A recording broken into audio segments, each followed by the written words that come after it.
السلام علیکم dear readers, کیسے ہیں آپ سب لوگ؟ امید ہے آپ سب لوگ ٹھیک ہوں گے، چینل سبسکرائب کر چکے ہوں گے۔ Welcome to novels in Urdu 22 channel اور عشق کا مقبرہ ایپیسوڈ 18 پارٹ 2 میں سواگت ہے آپ کا۔ ویلکم۔ تو چلیں ایپیسوڈ سٹارٹ کرتے ہیں۔ دیکھ لیا تم نے؟ یہ تھی تمہاری محبت، اسی لیے میں تمہیں اس سے بچانا چاہتا تھا، لیکن تمہیں تو ہر بار میں ہی غلط لگتا ہوں۔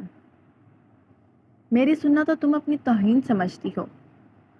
یاور سلطان کا ہر ایک لفظ اسے اپنی تضحیک اڑاتا محسوس ہو رہا تھا۔ وہ کملی یہ نہیں سمجھ پا رہی تھی کہ وہ بیچارہ تو اس کے حق میں بول رہا تھا، مگر اسے پرواہ کہاں تھی۔ وہ تو آج ہی ٹوٹ کے بکھری تھی، اور ایسی ٹوٹی تھی کبھی نہ جڑنے کے لیے، اس بات سے انجان کہ اس کا محرم اسے ہر اچھے برے وقت میں سنبھالنے کی صلاحیت رکھتا ہے۔ وہ یقین کر کے تو دیکھتی۔ وہ یک ٹک کچھ سمجھ نہ پاتے ہوئے اس کو دیکھ رہی تھی۔ اس کی باتیں اسے طنز کے نشتر کی طرح ہی تو لگ رہی تھیں۔ آخر وہ کیوں سمجھ نہیں پا رہی تھی یاور سلطان کی محبت کو؟ اپنی محبت کا ٹھکرا دینے پر وہ اپنا دل درد سے پھٹتا ہوا محسوس کیوں کر رہی تھی؟ وہ یہ بات بھول کیوں رہی تھی کہ اس نے بھی تو یاور سلطان کی محبت کے اوپر پیر رکھ کر اس کو کچل دیا تھا؟ تو پھر وہ کس حق سے اپنے لیے خوشیاں مانگ رہی تھی؟ اس کی جھولی میں بھی تو وہی آنا تھا جو اس نے یاور سلطان کے کشکول میں ڈالا تھا۔ اپنے پر بات آئی تھی تو وہ کیسے تڑپ کر رہ گئی تھی، اور یاور سلطان، اس کا کیا؟ چاروں طرف سے اسے اپنا وجود خود پر کہکے لگاتا ہوا محسوس ہو رہا تھا کہ وہ یاور سلطان کی ایک بھی بات سنے بغیر آگے کی طرف چلنے لگی تھی، اور یاور پاگلوں کی طرح اسے پکارتا ہوا اس کے پیچھے آ رہا تھا۔ محبت میں بھی کوئی بھلا اتنا کرتا ہے کیا؟ کسی کے لیے جتنا جگرا یاور سلطان دکھا رہا تھا امرہا کے لیے۔ امرہا، رک جاؤ، کیا ہو گیا ہے؟ کہاں جا رہی ہو تم؟ پر امرہا کو تو کوئی ہوش ہی نہیں تھی۔ کوئی ہوش ہوتا تو وہ اس کا جواب دیتی نا۔ وہ تو گم سم سی کیفیت میں آگے بڑھتی چلی جا رہی تھی۔ وہ دنیا کے شور سے دور چلی جانا چاہتی تھی، جہاں کوئی اس کا مذاق نہ اڑا پاتا، اور وہ اپنی محبت کا ماتم سکون سے کر سکتی۔ امرہا، ہوش میں آؤ، میں کیا بکواس کر رہا ہوں، تمہیں سمجھ نہیں آ رہی؟ وہیں رک جاؤ، ورنہ تمہاری عقل ٹھکانے لگانے میں مجھے 1 منٹ نہیں لگے گا۔ وہ اس کا بازو جھنجھوڑتے ہوئے بولا۔ چلتے چلتے وہ یونیورسٹی سے باہر سڑک پر نکل آئے تھے۔ ایک دم سے بارش تڑتڑانے لگی تھی، جو ان دونوں کا وجود بھگاتی چلی جا رہی تھی، مگر امرہا کو اس بارش سے کوئی سروکار نہ تھا۔ بارش تو اس کے وجود پر اثر بھی نہیں کر رہی تھی۔ اس کے احساسات جو منجمد ہو چکے تھے، جسے پگھلانے میں وہ بارش بھی ناکام ٹھہری تھی، مگر یاور سلطان کی آنکھیں، ان میں ایسی حدت ضرور تھی کہ وہ پگھل رہی تھی، مگر وہ پگھلنا نہیں چاہتی تھی۔ تبھی اس کا ہاتھ چھٹکے سے چھڑا گئی تھی، اور زخمی نگاہوں سے اسے دیکھنے لگی تھی۔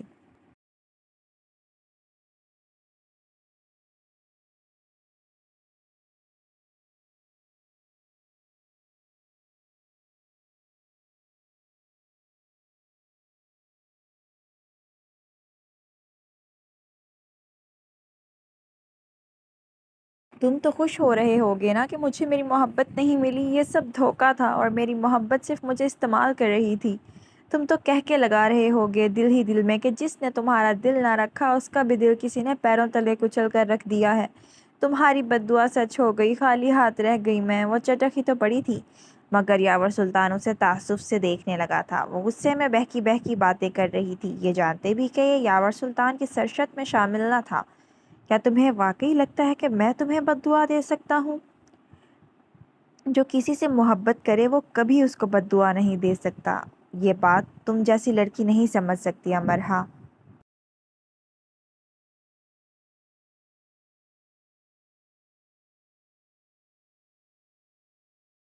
یاور سلطان اسے نیچے گرتے ٹوٹ کے بکھرتے دیکھ شدت درد سے بولا تھا۔ یہ بات اس کا دل چیر رہی تھی کہ اس کی بیوی بیٹھی اس کے سامنے اس کے محبوب کے نہ ملنے پر رو رہی تھی۔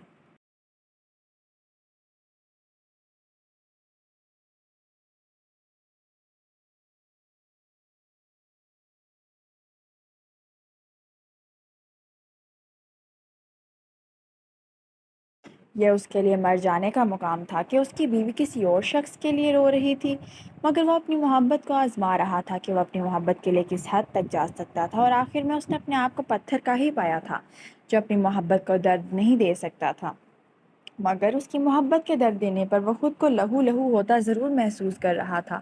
آخر وہ بھی تو انسان تھا، گوشت پوست کا بنا ہوا پتلا، اس میں بھی تو روح تھی، اسے بھی تو درد ہوتا تھا، مگر وہ اپنا درد کس کو دکھاتا؟ اوہ ہاں، وہ تو مرد تھا نا، اور مرد کو رونے کی اجازت جو نہیں ہے اس معاشرے میں۔ ہمارا معاشرہ در حقیقت یہ بھول جاتا ہے کہ مرد بھی ایک انسان ہے، اس کو بھی اپنا غم بھلانے کے لیے، ہلکا کرنے کے لیے کسی کندھے کی ضرورت ہوتی ہے، مگر یہ ظالم زمانہ یہ بات بھول بیٹھا ہے۔ اٹھو گھر چلیں، وہ اس کے سامنے گھٹنوں کے بل جھکتے ہوئے بولا تھا۔ وہ یاور سلطان جو اپنی سلطنت کا بادشاہ تھا، کبھی جھک کر کوئی چیز نہ اٹھائی تھی اس نے، آج وہ اپنی بیوی کے سامنے دونوں گھٹنوں کے بل جھکا اسے اٹھا رہا تھا۔ اپنی انا کو توڑ کر وہ صرف اپنی بیوی کے آگے اس لیے جھک رہا تھا کہ وہ اسے اپنی زندگی سے زیادہ عزیز رکھتا تھا، اور پھر جو چیز آپ کو زندگی سے زیادہ عزیز ہو اس کے آگے انا کوئی معنی نہیں رکھتی، اور یہی اصول یاور سلطان کا بھی تھا۔ وہ امرہ کو ہر حد سے زیادہ چاہتا تھا، اس کے لیے کچھ بھی کر گزر سکتا تھا، مگر وہ اس کا ایک بار ہاتھ تھام کے تو دیکھتی، ایک بار اس پر پیار بھری نگاہ ڈال کے تو دیکھتی، وہ اس کے قدموں میں یہ دنیا لا کر ڈھیر نہ کر دیتا۔ مگر بات کرنے کی ہی تو ہے جو وہ نہیں کرتی تھی۔ آپ کو ایک بات کیوں نہیں سمجھ آتی؟ نہیں رہنا مجھے آپ کے پاس، مجھے آپ کے سائے سے بھی دور جانا ہے۔ نفرت کرتی ہوں میں آپ سے، چلے جائیں یہاں سے، میری زندگی سے، چھوڑ دیں مجھے میرے حال پر۔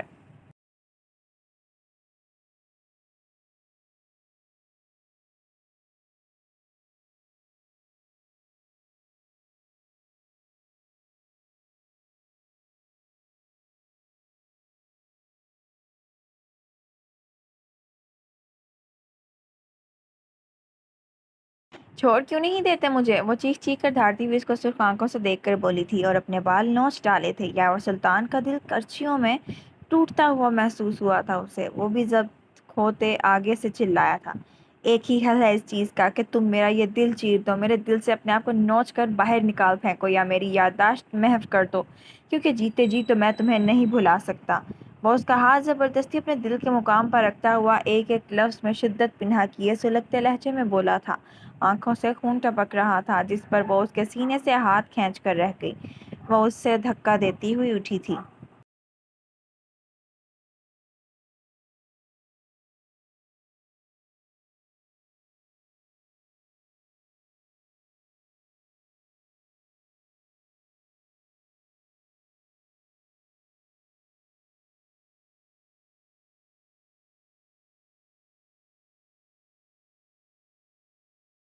چھوڑے میرا ہاتھ، اور نام بھی مت لیں میرا، نہیں کرتی میں آپ سے محبت، نہ آپ کو میسر ہو سکتی ہوں۔ وہ کاردار لہجے میں بولی، تم سے ہی محبت میری زندگی کا سب سے بڑا قصور ہے، نکل کیوں نہیں جاتی تم میرے ذہن سے؟ تم بھی سکون میں آ جاؤ گی اور میں بھی۔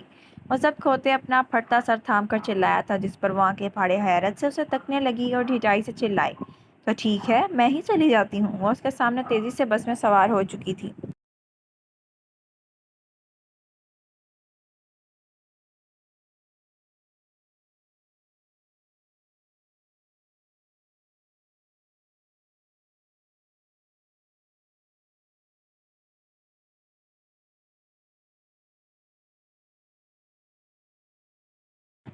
اور وہ دیوانہ وار اس کے پیچھے بھاگ رہا تھا۔ امرہ، امرہ واپس آؤ امرہ! بھاگتے بھاگتے وہ منہ کے بل گرا تھا۔ محبت نے ایک ظالم ٹھوکر دی تھی اسے کہ وہ اٹھ کر اس کے پیچھے بھاگنے کے قابل بھی نہ رہا تھا۔ وہ تھک ہار کر کچھ دیر بعد اٹھا اور گاڑی میں بیٹھتا جگہ جگہ اس کی تلاش کرنے لگا، جب اسے ایک فون کال موصول ہوئی تھی۔ سر، آپ کی وائف جس بس میں تھی وہ ڈس بیلنس ہوتے ہوئے کھائی میں جا گری ہے۔ اس کے گارڈ کے کہنے پر اس کے حواس ساکت ہو گئے تھے اور گاڑی ایک دم آؤٹ آف کنٹرول ہوتے ہوئے درخت سے ٹکرائی تھی۔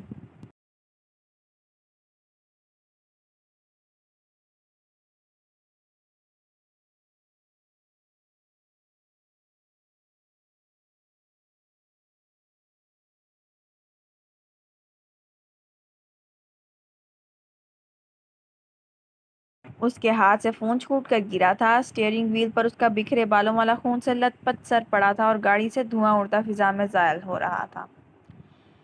کیا ہوگا؟ کیا دونوں کھو دیں گے اپنی محبت؟ نازلی صبح تیار ہونے سے کچھ دیر پہلے نبراس سے مل کر آئی تھی، جو بہت خوش تھا، جیسے دنیا جہاں کی تمام خوشیاں اس کے چہرے پر آن سمائی ہوں، اور نازلی کو دیکھ کر خود کو خوش ہوتا ہوا محسوس کر رہی تھی، کیونکہ اس کی تمام خوشیاں اس کے شوہر سے ہی تو جڑی تھیں۔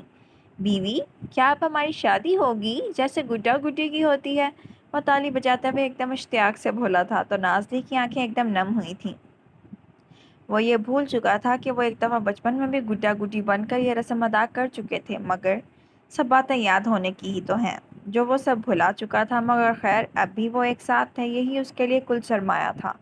ہاں بالکل، میں گڈی بنوں گی اور آپ گڈا، وہ پیار سے اسے پچکارتی ہوئی بولی، تو وہ خوشی سے اس کے گلے لگ گیا تھا، مگر نازلی کے جسم میں کپ کپی طاری ہو گئی تھی، اس کا ایک دم جھٹکے سے گلے لگنا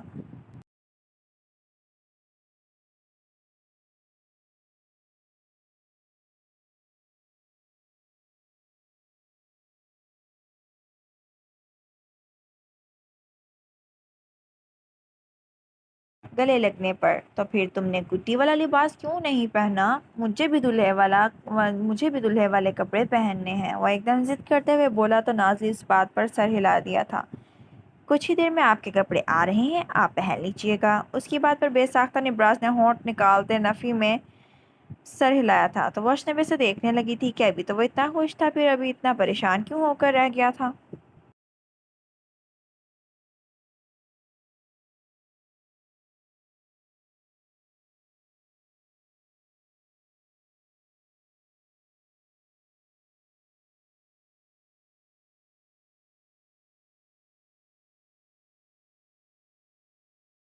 کیا بات ہے، آپ اس طرح پریشان کیوں ہو رہے ہیں؟ اس کی بات پر وہ روحانسا ہوتے بولا، کپڑے نہیں پہننے آتے، تم پہناؤ۔ اپنی ایک عام سی بات میں نازلی کے اچھے خاصے چھکے اڑا چکا تھا کہ وہ دانتوں تک پسینے میں نہا گئی تھی۔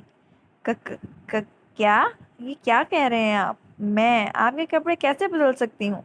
وہ حیرت سے آنکھیں پھاڑے بولی، تو وہ رونے کی تیاری پکڑنے لگا تھا، جس پر نازلی نے اسے شانت کیا تھا۔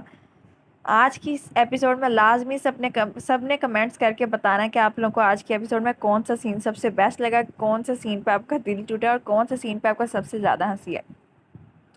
اچھا ٹھیک ہے، ایک شرط پہ، پہلے آپ کسی ملازم کی گائیڈنس میں نہائیں گے، اس کے بعد میں آپ کو تیار کروں گی، بالکل گڈے کی طرح، ٹھیک ہے؟ پرومس؟ وہ مانا تو نہیں چاہتا تھا، مگر اس کی ناراض ہونے کی ڈر سے وہ اس سے پرومس کر گیا تھا۔ پھر یہ بھی ایک الگ ہی پہاڑ سر کرنے کے مترادف کام تھا۔ وہ نازلی کے علاوہ کسی کو بھی اپنے قریب نہیں آنے دیتا تھا، جس کے باعث سبھی ملازموں کے لیے وہ بہت مشکل کا باعث بن جایا کرتا تھا۔ جیسے تیسے دو ملازم اس کے ساتھ واش روم میں گئے اور اسے نہلوا کر باہر لائے تھے۔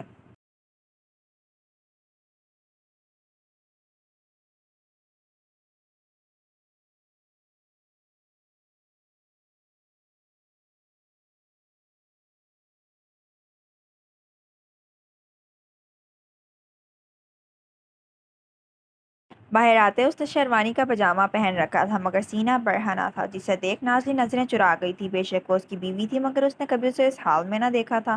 نبراس نے دونوں ملازموں کو دھکا دیتے ہوئے باہر نکال دیا تھا، جبکہ اب وہ نازلی کمرے میں تنہا تھے۔ اتنی قریبی پر نازلی کا چہرہ لال بھبوکا ہوا تھا شرم سے، جبکہ نبراس اس کے چہرے کو بغور دیکھ رہا تھا۔ کیا ہوا بیوی؟ تمہارا فیس اتنا ریڈ ریڈ کیوں ہو رہا ہے؟ روز کی طرح، وہ ایک دم کھلکھلاتے ہوئے بولا، تو وہ شرم سے پانی پانی ہو گئی۔ وہ اس بھرپور جوان مرد جس کا دماغی توازن خراب تھا، اس کو کیا بتاتی کہ وہ کس وجہ سے سرخ پڑ رہی ہے۔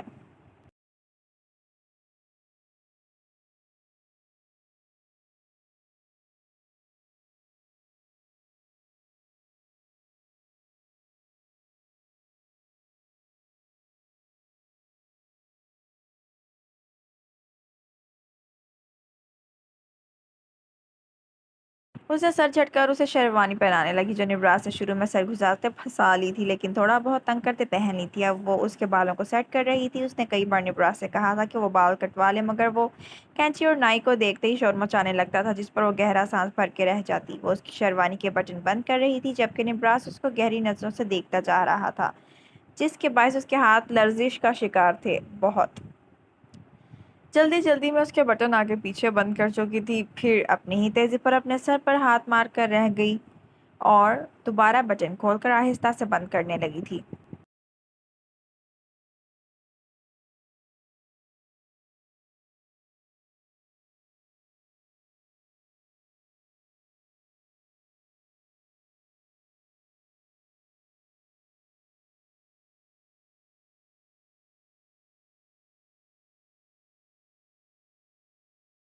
آپ اس طرف مت دیکھیں، اس طرف دیکھیں۔ وہ اس کا منہ دوسری طرف کرتے ہوئے بولی، مگر وہ پھر نازلی کی طرف چہرہ کر کے اس کو دیکھنے لگا تھا۔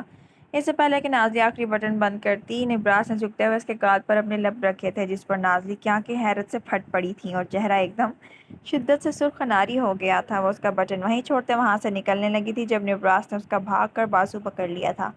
بیوی میں ساتھ جانا، وہ ایک طرف کا سر ترچھا کرتے معصومیت سے آنکھیں پٹ پٹاتے ہوئے بولا تو نازلی کا سانس اوپر کا اوپر نیچے کا نیچے رہ گیا تھا۔ آخر وہ کیسے گزارا کرے گی اس کے ساتھ جو اپنی معصومیت میں اس کو اچھا خاصا دہلا کر رکھ دیا کرتا تھا۔ میری بات سنیں راز، آپ گڈ بوائے ہیں نا؟ ادھر ویٹ کریں، پہلے میں بھی ڈال کی طرح پریٹی سے بن کے آ جاؤں، پھر ہم ایک ساتھ دوسرے کے ساتھ نیچے چلیں گے اور ایک گیم کھیلیں گے، ٹھیک ہے؟ وہ اس کو پیار سے سمجھاتی ہوئی بولی۔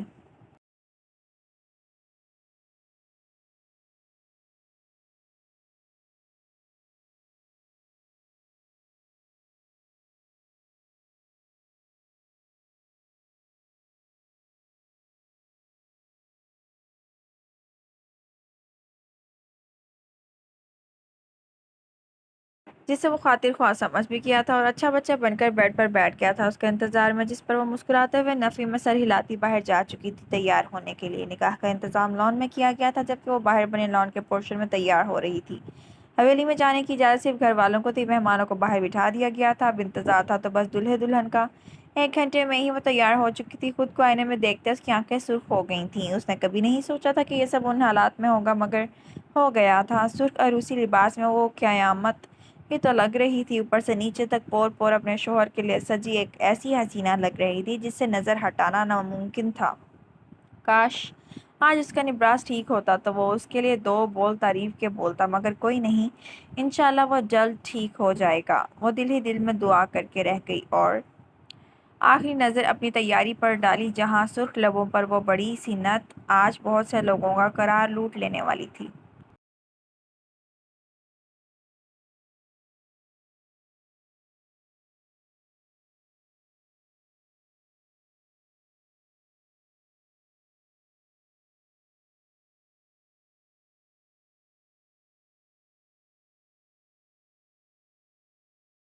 سرخ چوڑیاں اس کی دودیا کلائی میں دمک رہی تھیں۔ ایسے میں وہ باہر جانے کے لیے تیار تھی جب ایک دم دھاڑ سے دروازہ کھولتا ہوا شیردل اندر داخل ہوا تھا۔ میڈم جی، حویلی میں آگ لگ گئی ہے اور نبراس اندر ہی ہے، شیردل بلوچ بھاگتے ہوئے اندر آتے نازلی کو دیکھے بغیر بولا تھا، مگر جوں ہی نظر نازلی پر پڑی اس کی دل کی دنیا تباہ و برباد ہو گئی تھی۔ وہ جوالا آتش بنی کھڑی تھی، مگر کسی اور کے لیے اس چیز نے اس کی آنکھوں میں الگ آگ دہکا دی تھی۔